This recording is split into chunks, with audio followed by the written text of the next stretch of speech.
Hi, this is Stevie. I had this little container of sunflowers sitting around the house, and I decided to use it as inspiration for this little watercolor line and wash painting. I really like the container, and that's why I wanted to do the sketch, and I like the lettering and the label on it. So I started out with a pencil drawing, and it's not exact. You'll notice that it's not exactly like the one in the photo, but close enough. And I'll be using two different micron pens for this sketch, two different sizes, an 05 and an 03. The 05 is a thicker line, so I'll use that to do my drawing, but when I go to the lettering on the label, I'll switch to my 03. And I'll use that 03 size when I work on the flowers as well. So I'm just indicating the top of that jar or vase just by a couple of little marks. I know I'm going to have some leaves there, so I didn't want to make a solid line. And I'm just going over, spending some time working on that label, getting all the details of that little label in. And you'll notice as I paint or draw the apples on the label, it's not exactly like the photo either. One of the apples in the photo was sliced in half, and I did not think that would really work well in this drawing, so I just added another small apple in its place.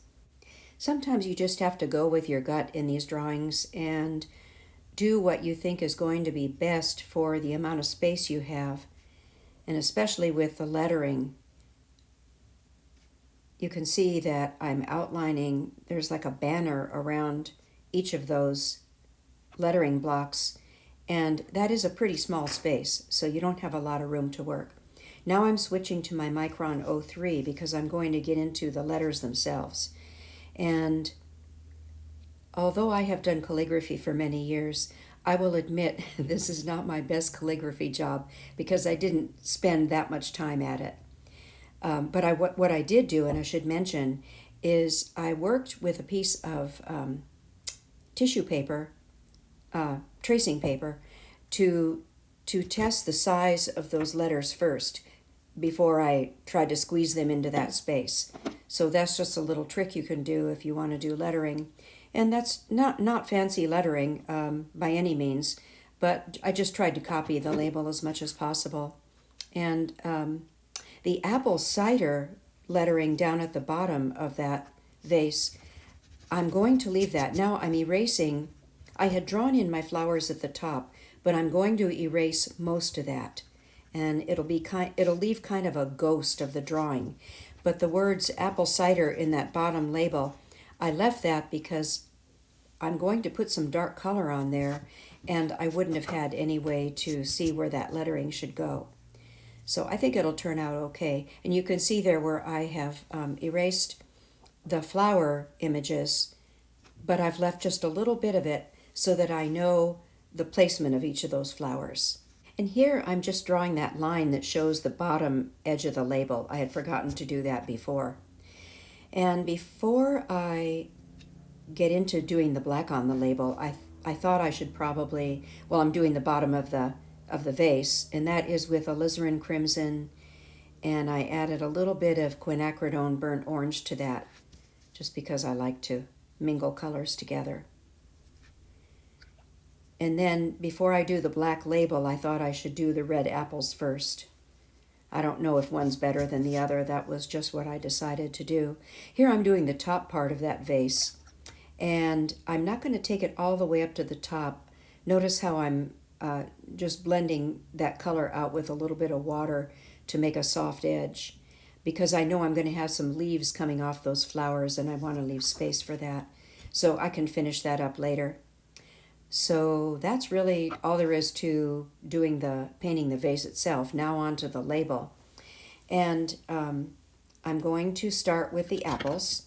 And the colors I'm using, you can't see, I have cadmium red light that I'm using, and you can't see that on the screen. It's over to the left of the palette that you see. Anyway, cad red light, and I used a little bit of my transparent orange on the right side of that apple where it would be a little bit lighter. And even though this is a really small space, I'm trying to preserve the highlights on the apples that you see in the photo. So I don't know if I'll be successful at that because that space is so small, but I'm going to try. Especially the highlight on the right side of that apple. That's the main highlight, and I'd really like to keep that. The other one I kind of lost, but you can see a little bit of it, so I'm okay with that. So after I applied the cad red light to the apple, then I go back and add some of the alizarin crimson, which is a darker red, to the areas that would be more in shadow. And that helps to give some form to the apple. Then on to the next one the same way. And that apple also has a highlight that I'm going to try to keep. I decided to add a little bit of my green gold to that apple just for some variation, just to make it look different from the first one. So there's that. And then that little apple, the one that is not in the photo that I added, I just did that with the same red colors and a little bit of my transparent orange. Then on the stems, I can't remember if I do the stems or the leaves next. The leaves I decided to paint with green gold, which is a very light green. If you don't have green gold, you could do that with yellow and just put a tiny bit of blue into the yellow. But it needs to be mostly yellow. And I did that so that it'll stand out against the black label. And for the stems, I didn't paint the stems of the apples yet, but when I do, it's just the quinacridone burnt orange color, which is very similar to burnt sienna, which you could also use sienna. So for the black, since I don't have black on my palette, I like to mix my black, and I mixed ultramarine blue with my quinacridone burnt sienna. And you'll see I don't really mix it much on the palette. I pick up one color and then pick up the other, and they just kind of mix together on the paper, and I like that look. And then if there's areas on that label that I think look too brown or too blue, I can adjust it. And I'm using my Princeton Heritage No. 6 brush to do this. Any small brush that you have, it's not a very big area.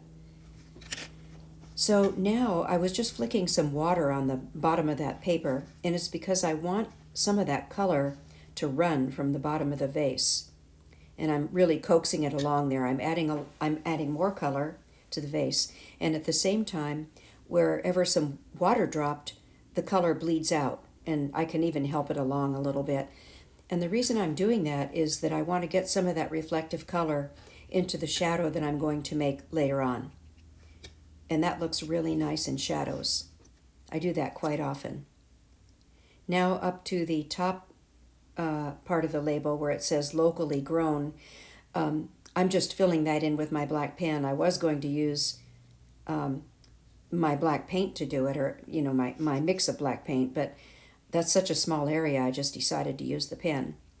And then now to the bottom label that says apple cider, that label was a dark color, like the alizarin crimson color. So I painted it with the alizarin crimson. And then it has to be really dry before you try to do lettering. So I'll come back to that later. Right now I decided to do my flowers and let that dry. So what I'm doing is just getting the placement of each of those sunflowers by doing the centers first. And that, when you do the center first, that tells you the direction of the flower. These two are almost face on. But this one, the one on the right, that more elliptical shape of the center tells you that flower is facing to the side. Now I like to paint sunflowers loosely, so I'm throwing a little water on the paper. I'm not totally wetting it, but I just kind of flick it around and then move my brush around a little bit. And I do better at painting flowers this way than drawing them, than trying to stay within the lines. So I'm just going around. And these don't have to be perfect, just a shape of a flower. I pull out from the center of the flower. You can also go the other way. I do go both ways with the brush. And if one area is too wet, I mop it up a little bit with my paper towel. But I really like that loose look, so that doesn't bother me if some of the color moves way out. And there, that flower that's facing to the right, I want to make sure I indicate that it's facing to the right.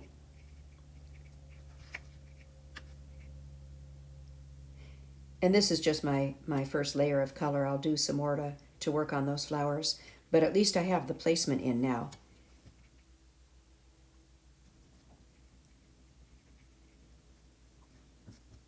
Those centers kind of bother me because they're so stark, but I'll be fixing that as I go.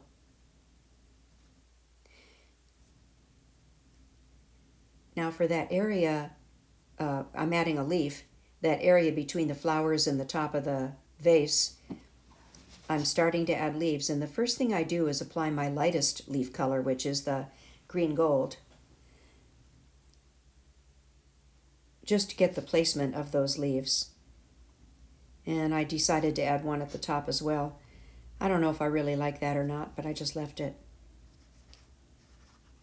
Then I wanted to go in and, while the leaves are drying, I went in and I wanted to add more color to the sunflowers. The first color, the bright yellow that I used, is Hansa Yellow Light. And now I'm using it was a Hansa Yellow Medium, and now I'm using a Hansa Yellow Deep. That's that red, yellow-orange color that you see. I use that quite often on my sunflowers.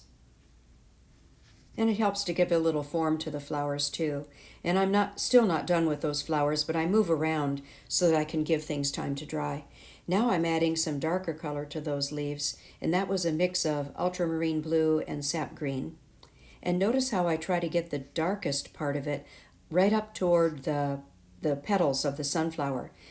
And one reason to do that is that naturally it's going to be darker there because of shadows, but look how it brings out the shape of the petals and makes those petals stand out more. So that's just a trick in any floral painting, is to get your dark color right up next to the petals of the flower, and then make it lighter as it moves away from the flower. And notice also how I left some white on that leaf at the top. Do you notice how I left some white between the leaf and the petal itself? You'll see that later on again when I add some background color, and that adds a nice touch to the flowers. It looks like they have highlights on them. So what I'm doing here is I have a color on my palette called Cobalt Violet. You could also use ultramarine blue for this, but I wanted to go in and get some more dimension on those centers of the flowers. So I'm adding some ultramarine violet to each of those centers, and now I'm just pulling out a little bit of that quinacridone burnt orange color to indicate some petals, actually to separate the petals. Now going back, and I'm doing some negative painting around those leaves at the top of the can. That helps to shape the leaves and then fill in that space too. But you can kind of see how the leaves there just sort of come to life when you do that negative painting and create those shapes. And then you can also see what you may not like about it. I already see a space that I'm going to have to fill in later. That's that space on the right side, that I'm doing right now. So I just threw a little green gold in there, and it doesn't have to be much, but I just wanted something to fill in that space. Now back to the label again, the apple cider label. I wanted to add another layer of the alizarin crimson because I didn't think it was dark enough, so that has to have some time to dry. And so while that's drying, I decided to go in and start adding the shadow. And the shadow is ultramarine blue, and then I already had some of that red color reflected down into the shadow, and you can see how nice that looks together. I even go back and add some more of that red into the shadow, but it has a really nice look to it. Now I just took it away and went to my heat gun to dry it off. I wanted to make sure that label was really dry before I go back to it. But back up to the flowers with more color. I picked up my transparent orange, and I just wanted to add a little more color to those petals, and it helps to separate the flowers from each other, and also just create more dimension in the flowers. So I just go back and when I make those lines on the flowers, I soften the edges of those lines with just some water. Now I thought maybe I would add a little bit of background to these flowers to make them stand out more. And I am going to ink them too later on, but this is a good lesson for when you paint sunflowers or any flower. See how I'm leaving the white space between the background and the flowers, and it sort of gives it a glow. It looks like they're highlighted. So that's just a nice little trick. That's ultramarine blue that I was adding, just to give it some sort of a background.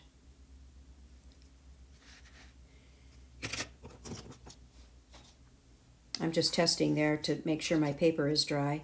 And I had 3 different pens that I was looking at to do the lettering. One was my Pilot pen, then a gold Jelly Roll pen, and then my Uniball Signo Broad, which is, I really like those pens, and that's what I decided to use. It had the brightest color and the broadest tip, so I thought that would work well for this. And I have the Uniball Signo pen in a white color as well, and that's also handy for lettering or for small details. So I'm just putting in the words apple cider. I could still see my pencil lines from before, so I was going over that. And then I went over it a second time with the pen just to make sure I had enough color. Now back to my, here I'm doing a little cleanup, and the edge of that label wasn't really straight, so I just took a damp brush, that's a 1/4 inch flat, and just damp, not real wet or anything. And I would say when you're cleaning up edges like that, do as little as possible. As soon as it starts to look okay, stop, because if you do too much, something's going to happen. That's my experience. And there was some white lettering on that black label too, and it said fresh something, I forget. And it's such a small space, I didn't really want to fiddle with getting all those words in, so I'm just indicating with some marks there that there was some kind of writing. And that's good enough. So there, everything is finished except that I wanted to go back and you could stop here too. With line and wash, there's nothing that says that every part of it has to be done with ink. You can do part of your painting with line and wash and leave the rest the way it is, just with watercolor. But I'm going to show how I would ink in these flowers and leaves. And I'm not spending a lot of time at it, as you can see. And you don't have to do every single petal.